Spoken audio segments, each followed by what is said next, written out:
احمد ابن حنبل ډیر لوی انسان تیر شوی دی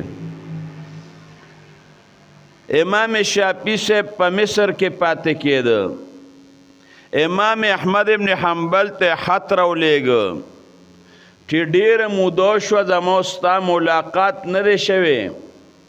او ما ته یاد شوی او د مصر د علمام ستا په انتظار باندې دي نو که تا سره وخت یو ته مصر ته رالی نو ډیر ښه به ملاقات به وکړو امام احمد ابن حنبل صاحب ته چې د کله د خپل استاذ خط راورسېده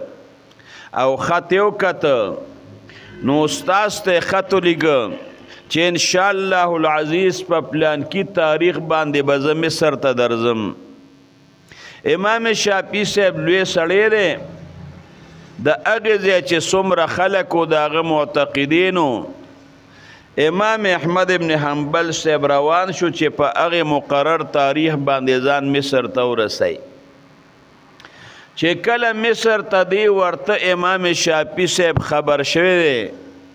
هغه هم د امام احمد ابن حنبل استقبال له روتی و د هغې ځای علما روتی و نو هغوی سره چې کوم عمرا مالدار خلک و هغوی هم روتی و لوی لوی خلک روتی دی د امام احمد ابن حنبل صاحب ملاقات شو یو وی زما میلمه بی بل وی زما میلمه بی امام شافعي صاحب وی نه ما سره به پاتې کېږي